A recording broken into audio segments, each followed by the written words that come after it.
Hi everyone, I'm Vasudha, and I also recently graduated from Professor Chelapa's lab, and I plan on joining Johnson & Johnson soon enough. So today I'll be talking about understanding and pinpointing correlations that are learned by deep models. And just a second here. Yeah, there you go. So I'll be presenting two pieces of my work, and both of them are on the medical imaging side of things. And they tackle very different clinical problems, but are connected by a common goal, which is to make models more trustworthy. So the first work is addressing the question, what are models actually learning? So more on the understanding side. And the second work addresses the question, if we know that models are learning some spurious correlations, then how do we correct them? So the first work is on a challenging task in cardiac imaging and the method to quantify attribute and feature relationships, while the second work talks about a dermatological clinical trial application where we use data attribution to actively suppress learning when we learn spurious patterns. So let's dive right into the first work. This we presented this at RSNA last year, and this has also been published in a journal. So to talk about this is a two-part framework where we first develop a model for a particularly challenging task, which is severe left ventricular hypertrophy, or SLVH, as you can see the short form here.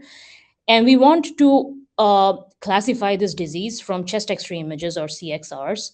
And I'll come in a bit to why this task is so challenging. You'll get that in the next slide. But at its core, what we want to do is we want to develop this particular framework and at the same time develop an interpretability analysis, which is based on mutual information. So we get started on this, and when we say that we want to find how the attribute and the features are related, we mean that whichever the features that the models are learning, how are they related to attributes which are not provided as supervision? So that's a kind of a new thing that we show here as an interpretability analysis.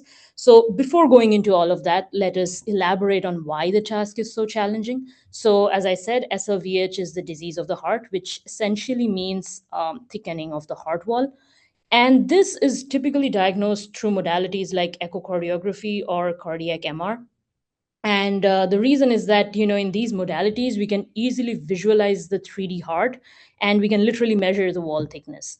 But and other than that, it also captures the motion of the heart throughout the cardiac cycle, which helps to localize this particular measurement. But in contrast, chest x rays are just 2D projections of these 3D structures. So you don't see the myocardium directly, and the signal for this disease is very low. So now you might be asking me the question, why do you want to do it from these chest x-rays? So typically echocardiography and cardiac MR are much expensive modalities. And more importantly, they are not first in line. So if you go to a doctor, they would order a CXR, which is more universal and is kind of used for population level screening. But cardiac MRs and echoes are actually ordered for specific patients for specific diseases. So, of course, it is of interest if we can figure out that this disease is there already when we are doing population level screenings from chest x rays. So, we build this kind of a model by using the power of foundation models by learning robust features. And once we build this kind of a model, we want to audit what demographic and anatomical cues are learned by these models, even though there is no exact supervision. So, to talk about the model in very basic terms, for this cross-modal task, we pre-train a VIT based encoder on a large corpus of chest x-rays, and then we keep that frozen. We do not need to fine-tune that. We've seen that the results are similar, so we keep that frozen, and this will act as a rich feature extractor. And further, we will use these features to train a small task specific head. So the task, as you can see, is the binary disease classification task. So whether SLVH is present or absent from these chest x-ray features. So for pre-training the VIT, we basically use a standard masked image modeling objective. What this means is that we have a large training corpus. So that is a little over 300,000 chest x-rays that are available publicly. And these are provided to this particular model. And they are not provided as whole, so they are masked out. So in an image there would be 75 to 95 percentage of masking, and the task that this model has to do is that, irrespective of, I mean, of course there is significant masking there, but knowing that, can it reconstruct this original image? And in this process, what happens is that it is able to extract very intricate features, which are then used to train that particular downstream task for SLVH classification. And now that we have the model, so I have the VID backbone here and the lightweight head here. So now that we have the model, we can come to the method of quantifying how much attribute information is encoded in the learned representations. So the attributes that we are concerned about here are age and gender from the demographic sides, and these few IVSD, LVID, and LVPWD. So I'll explain these a bit in detail so that you can appreciate the results, but I'll do that later. So for now, just consider these are anatomical cues for this particular disease. And what we're trying to do here is that we want to exploit the concept of mutual information. And as we know, traditionally, if we want to define mutual information, it says that it is a measure of how much knowing one variable reduces the uncertainty of another. So in our setting, it kind of translates to measuring how much information the learned feature representation F, the ones that you see here, these F, consists about the attribute A. So the features are extracted from every different layer that you're interested in, and the attributes are obtained from the ground truth. And once we have this, we feed this as input to this small neural network here. Why do we do that? Of course, we cannot compute direct mutual information here because it's a deep learning setting. It's in high dimensions, so that's intractable. And whenever we have this kind of an intractable situation, we would design an estimator. And always an estimator is characterized by a bound. So it's either a lower bound or an upper bound. But in literature, it's been shown that mutual information has the best estimation of mutual information is by maximizing the Donsker or the lower bound. So what we do here is that we have these inputs in this small neural network where the objective is to maximize the Donsker or the lower bound, which means that the output of this network is basically a realistic estimate of the mutual information between the features and the attributes. So intuitively, what this basically means when we're coming to practical implementation, what this means is that if we have a feature and an attribute pair, which are a true feature attribute pair versus a mismatched feature attribute pair, can this particular network tell them apart? So if the network is easily able to tell apart the feature attribute pairs, that means that there is a dependency between the feature and the attribute. So the attribute is strongly expressed in the feature. And of course, vice versa. If it's not able to tell apart between a real and a mismatched attribute feature pair, then they are less reliant on one another. So with this idea, we do this kind of an interpretability analysis. Now, before moving on to the results of interpretability, since I mentioned time and again that this is a challenging task, I wanted to show some of the results. So there is not much work done for this because, of course, it's going to be very useful for last mile healthcare, which is why we are trying to develop this. So the baseline here that you see is a DenseNet baseline, the ResNet baseline, and whatever VID-based frozen encoder baseline that I showed you right now. So of course, AUROC and AUPRC, these are both important metrics here, but in the medical domain, as we know, it's always largely dominated by the normal population. So AUPRC is a very important metric here, which is why I chose to show that. And this indicates that the model is not only discriminative, but it's also reliable in identifying the positive cases. And now I'll move on to the interpretability results, which is the more interesting ones, of course. So on the right, of course, you see the GradCam. So that's just how the model looks at these images. So we see that the model that we develop is actually looking at the heart and the surrounding thoracic regions, which is anatomically meaningful. So if you give a chest x-ray to the radiologist, they will complain saying that we do not want to predict SLVH from this. But if they had to really do this, this is where they would look at. So we know that the model is looking at the right places. But aside of that, look at these interpretability results. So we have this blue IVSD and the orange LVPWD. So the first one means that's a septal diameter, and this is a wall thickness. So these two are actually direct markers of the SLVH disease, whereas the green one, the LVIDD that you see here, is an indirect marker. It's more related to dilation. And of course, we have age in red and gender in purple. So when you see this particular curve, you'd see that when we want to quantify the interpretability results, we see that age shows the highest expressivity.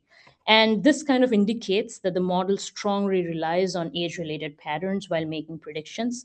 And this is clinically meaningful because SLVH actually is more prevalent on older adults. So even when you're in a clinical setting, you would actually look at these demographics and look at the anatomical cues over here. You'd see that the expressivity of the green marker here is the lowest, which I said is not direct marker of SLVH. It's actually more related to this particular disease called dilation.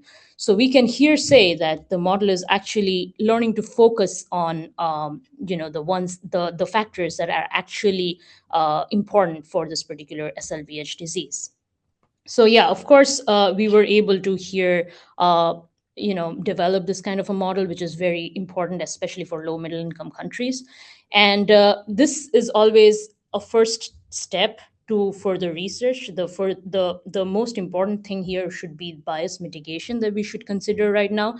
Of course, it's important to consider gender, but this is not human. Since this is a model, what we should be very concerned about is how is a subgroup performance. For example, if it's over reliant on age, it's reliant on age, that's good, but it should not be over reliant on age. What I mean is that it should not be able to do well on older adults but not well on younger adults when the disease is present. So this is the next step which we should take care. And I think this interpretability analysis serves a very important purpose, because now we know what are the important things it relies on. Secondly, the anatomical confounders, for example, LVIDD that I was talking about here, this is more of a dilation related marker. So can we suppress this in the feature space and see how the model performs, or monitor the model performance? That would pretty much be the future directions of this particular work. But the more important thing here is that until now, we are only talking about quantifying what is highly correlated in the representations. But should we not focus on where these come from? So, what causes these correlations? A lot of you would say training patterns, learning patterns, but the most important thing, what it boils down to, would be training data, because a model is learning off of training data. So now we will be talking about using data attribution methods to pinpoint training samples that are responsible for any prediction that the model makes. So I'll talk about this in a decentralized clinical trials context. So I was involved in this work that I did at Johnson and Johnson, and we essentially want to develop an AI-based tool here to judge dermatological disease severity from images that are taken by patients remotely. Now, why do we want this sort of a complicated remote setting? Because usually in-person visits increase the burden on patients as well as clinicians, and it ultimately reduces participation. And what we want is always that a lot of people participate in clinical trials so that we get a lot of data points. So for that reason, we are trying to shift this to a remote setting, and dermatological imaging is the easiest one to do in a remote setting. So we start off with that. However, as we understand, developing models for such settings remains challenging because there is no clinical standardization of how the images are taken, which is why there are some challenges that we encounter, and then I would talk about GRASP PSO-Net as a method to explore data attribution as one of the solutions. So, to give a brief overview, we deal with the two dermatological diseases. One is called atopic dermatitis, and the other is called psoriasis. So, the scores for this, so the severity scores for these diseases, we have PASI, which is the Psoriasis Area Severity Index for psoriasis, and EASI, which is the Atopic Dermatitis Eczema Area Severity Index. But for this particular presentation, I will just stick to one disease, which is psoriasis. And as you can already tell, we have two class of problems here. One is a regression task, wherein we would actually predict the continuous score. And the other would be a classification task, where we would classify the disease as mild, moderate, or severe.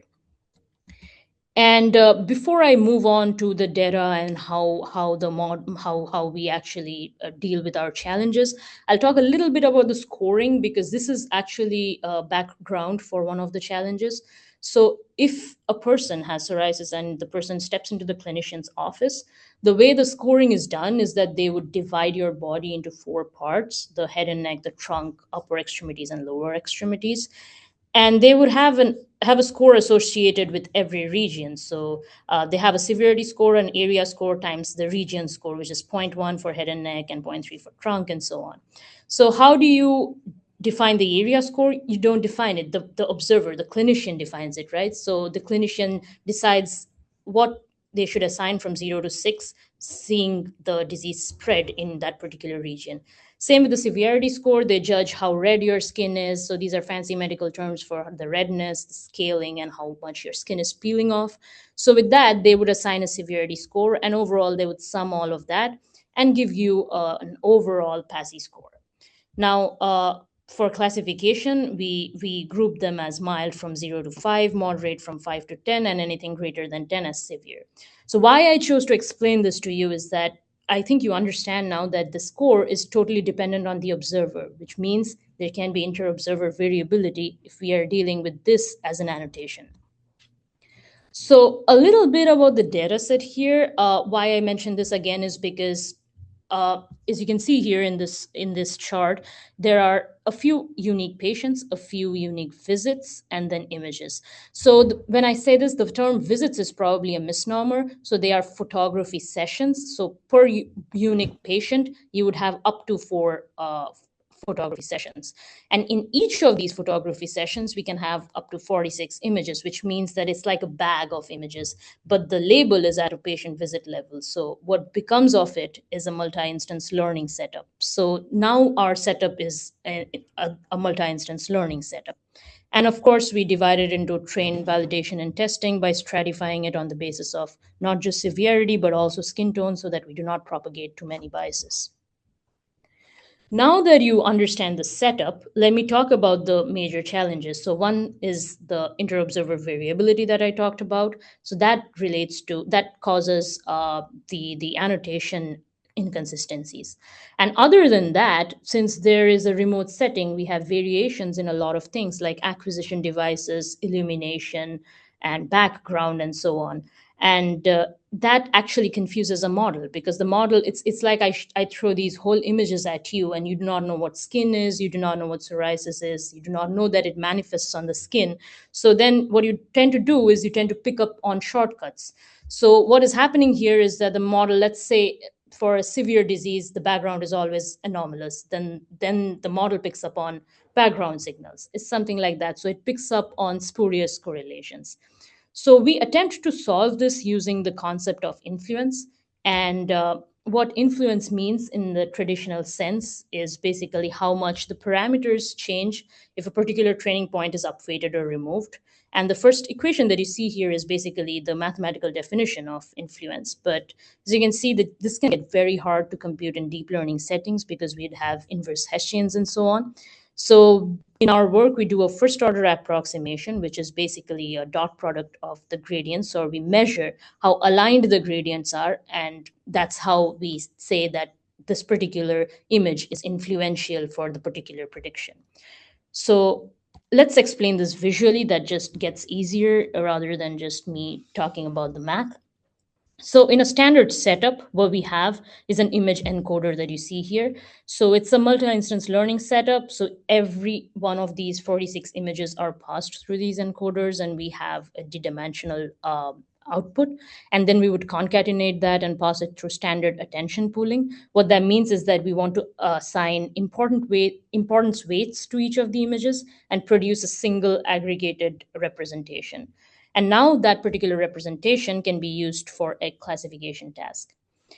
So specifically, what we want to do, like right now, what we want to do is that if a particular validation data point is misclassified, can we figure out which of the training samples are actually influencing this particular misclassification? So we pass the data point through the model that we have. We figure out which of the 46 images is having the highest attention, which means that that is the image that the model is looking at the maximum. And then we take the gradients of that and the gradients of every training image, and we compute a dot product. The intuition is that if the dot product is, if this is similar, then this particular training image is actually causing a validation misclassification. So can we go ahead and remove those few samples? Again, we do this kind of a image level removal, not a patient visit level removal. So we have all the patient visits, we have the total versatility, variability, and diversity of the data set. But at the same time, we are removing a few of the images which we think might be causing validation misclassifications. And now on the clean data set, we retrain our model and we observe a better performance, which you can very easily see from these results. So the let's focus on one encoder right now, the next encoder. The baseline that you see here is where no images are removed. So we have ratings from two raters on the test set, and the metrics are linearly weighted Cohen's kappa and area under the ROC curve.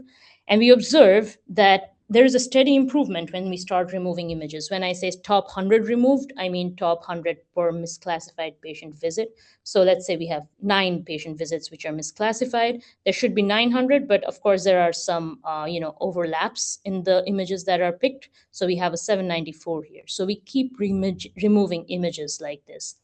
And then we see that the best results are obtained when we remove 300 images per misclassified validation point. Of course, if we further keep removing, we are probably removing a lot of images, and that of course hurts the generalization, so we can't do that. So it's very tricky to know how many images to remove. So if you're interested how we find out the k value, so this is all in the test set, but the similar performance holds on the validation set. So the k value can be obtained from there if that's something that you need to find out. But yeah, it's very difficult to remove a lot of images because that would hurt training. So selective removal is what we are focusing on here. Now, we just addressed the problem that we had of misclassifications, but what about the annotation inconsistency problems? That's where comes in self-influence. So as of now, we were doing the cross-influence based analysis, but in self-influence, what happens is that we compute the gradient norms. So instead of finding out the dot product between the training sample and the test sample, we find out the gradient norm on the trained sample itself. So what it intuitively means is that let's say we have a sample from this region where the annotators actually agree. Then we would have a sample whose loss would decrease smoothly. But if we have a sample from, say, a place where the annotators don't agree too much, and then we would see that the loss would be decreasing in a zigzag fashion, because what it means is that it's having difficulty to fit this at convergence. So it's always causing a problem. So basically, when we have high self-influence, we can safely say that the sample is a rare outlier or is having some sort of an annotation inconsistency. So now what we do is that we try to compute the self-influence scores for each of the training samples, and we try to see the results. And the best way to visualize the working of self-influence based methods is to actually take a subset of data where the scoring is done or the adjudication is done by two raters. So the model is only trained on label from one rater, but we have for our information two readers' ratings. And what we do now is that we take this data, compute the self-influence scores, and order it in descending order of self-influence. And the hypothesis is that when the ones which have the higher self-influence are actually the ones which should be having some sort of an annotation discrepancy. Now look at the graph. So we have on the x-axis the fraction of data checked, and on the y-axis the fraction of mislabeling identified. And let's check the data in increments. If we check 30% of the training data, we see that we are able to figure out 90% of the annotation inconsistencies. And that is actually a very, very big issue. We are able to figure out these problems in annotations. And now, if we pass these through a GradCam, we will see that the model doesn't even focus on skin here.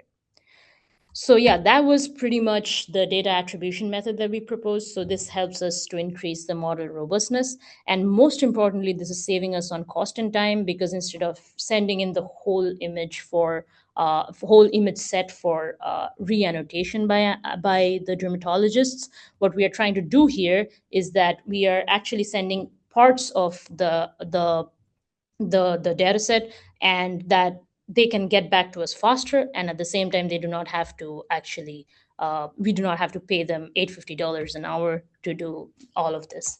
So yes, that was pretty much the data attribution work that I wanted to discuss. And with that, I think I'm going to take questions, and thank you so much for listening.